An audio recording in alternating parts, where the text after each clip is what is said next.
Today we are going to discuss the topic will, and according to Muslim law, that is wasiyat. A will is the legal declaration of a testator with respect to his property which he desires to be carried into effect after his death. The will is not a transfer but a mode of devolution. The special features of a will are that it is a gift to take place after the death of the donor. Donor here means the testator. As a will takes effect only on the death of the testator, so it is always revocable. Will under Muslim law refers only to the ownership which relates to the time after one's death. It means settlement of property gratuitously. It is a form of creating ownership in another without consideration after one's death. Now, we'll look after what are the form of will. No specific formalities for the execution of a will are required. A will may be made verbally or by writing. When the will is in writing, no specific form is laid down. It may not even be signed by the testator or attested by the witnesses. It is necessary that the intention of the testator should be clear. A letter written by a Muslim shortly before his death containing directions for the disposition of his property was held to constitute a valid will. When a will is oral, no form of declaration is necessary, but the burden of establishing an oral will is very heavy, and an oral will must be proved with utmost precision with every circumstances of time and place. A will may be made by gestures. A will may be made also by signs, as in the case of a dumb person who does not possess the faculty of speech but who can express his meaning by signs. A person suffering from mental illness and unable from weakness to speak gives a nod with his head and is known that he comprehends the bequest is lawful. Then, what are the essential requisites of a will because of which the will be considered valid? The conditions to the validity of will are as follows. First, the testator must be competent, that is, who has the capacity to make a will. Every Muslim who is of sound mind and at the age of majority has the capacity to make a will. The age of majority in this case is regulated by Indian Majority Act, under which the age of majority is the completion of 18 years in ordinary cases and completion of 21 years in cases where the guardian of a minor is appointed. Under the Guardians and Wards Act, a will of a minor can be ratified by him on attaining majority, but the will of a person of unsound mind cannot be ratified on his regaining sanity. A will made by a person under coercion, undue influence, or fraud is invalid. Similarly, the court will scrutinize the will of a Pardanashin lady very carefully before admitting it. Second essential condition for will is the legatee. The legacy can be made to any person, man or woman, adult or minor, Muslim or non-Muslim. A bequest can also be made for a religious or charitable object. Under Muslim law, a bequest to a person not in existence at the time of testator's death is void. However, Muslim law permits bequest to be made to a child in the womb provided it is born within 6 months of the death of the testator. A legacy made to a person who does not survive the testator lapses and forms part of the estate of the deceased. Then, what is third essential condition is subject matter of will. Any type of property, movable or immovable, over which the right of a property may be exercised or which may form the subject of exchange, gift or sale, or usufruct of a thing may be lawfully disposed by will.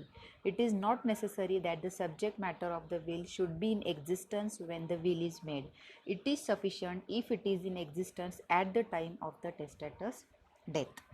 The fourth essential condition of our wasiyat is the legatee must accept the bequest. The legatee must accept the bequest either expressly or by implication after the death of the testator. One cannot in law constitute another the owner of one's property without his agreeing to it. For example, I accept the will made by A, or I consent to the will made by A, or taking possession of the willed property by the legatee and maintaining possession over the same. If the legatee refuses to accept the bequest, it is thereby cancelled and reverts to the testator's heirs. Then, these four were the essential conditions for making a will. Then, how the will can be constructed? The construction of will is construed according to the rules laid down in Muslim law.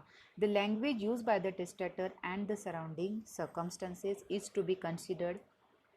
Then, the testamentary powers of a Muslim is limited to the bequeathable one-third. Bequeathable one-third means a third of the estate of a testator as it is left after the payment of his funeral expenses, debts, and other charges. A bequest of more than the bequeathable one-third is invalid unless consented to by the heirs after the death of the testator. The consent can be inferred from the conduct. A bequest of any part of the estate, even more than bequeathable one-third, may be made for the performance of the obligatory religious duties or by way of muzaribat, that is, an enterprise in which one invests his capital and another his labor, with mutual participation in profit on the terms of equal division of profits between the legatee and the heirs. Under a valid custom, a Muslim may be allowed to dispose of his entire property under his will. These are the exceptions under which a person can bequeath more than one-third. If a testator has no heirs, he may dispose of his entire property by a will. A bequest of more than one-third heir may be validated by the consent of heirs. The rationale behind this rule is that the limitation on the testator's power of disposition is solely for the benefit of the heirs, and if they want to forego the benefit, they are free to do so. The consent of heirs may be express or implied. The consent once given cannot be rescinded. The next is where a testator dies leaving behind only a wife or husband as the sole heirs and no blood relation.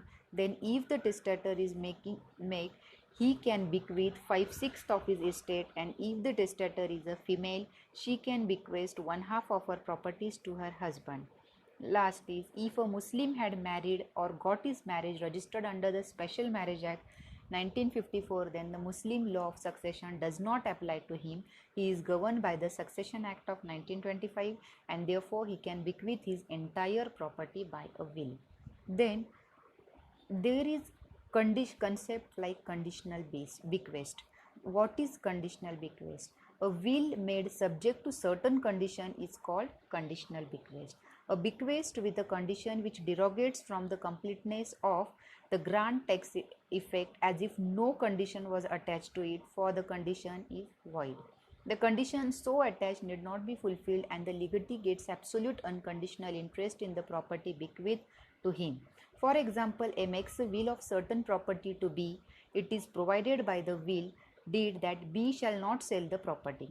The restraint against the sale is void and B takes the property absolutely.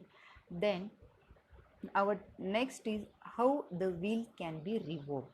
A will is essentially revocable in its nature.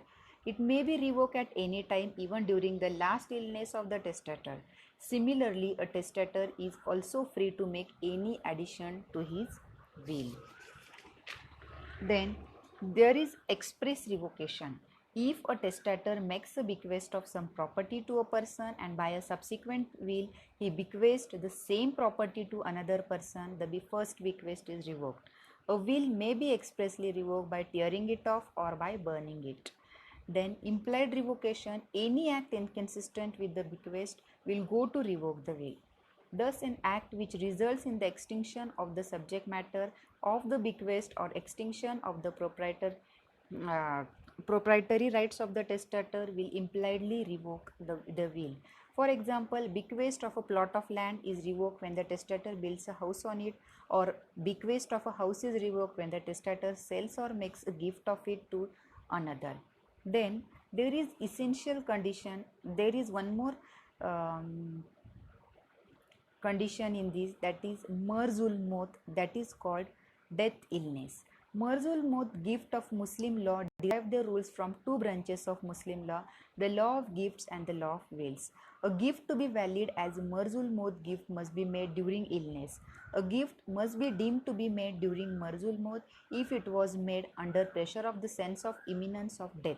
When a person is in imminent fear of death, whether from disease or any other cause, so that in case of an illness the man is so broken by it as to be incapable from conducting his ordinary avocation outside his house. The essentials of marzul maut is the illness must result in the death. The illness must cause a reasonable or genuine apprehension of death in the mind of the sufferer, and the delivery of possession must be given to the donee. In every case, whether a illness is marzul maut or not will depend upon its facts.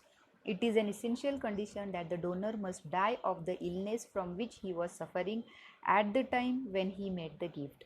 It is a unique feature of marzul maut gift that it must fulfill all the requirements of a valid hiba, including the delivery of possession, and at the same time it is subject to all the restrictions of a will. It is therefore necessary to understand that a gift by a sufferer is a contract and not a wasiyat, and the right of disposition is restricted to a one-third on account of the right of heirs which attaches to the property of marid. Thus, marzul maut gift cannot exceed one-third of the property of the deceased. Thank you. That's all. This was all the essential elements of wasiyat and its type and how the will can be revoked. Thank you.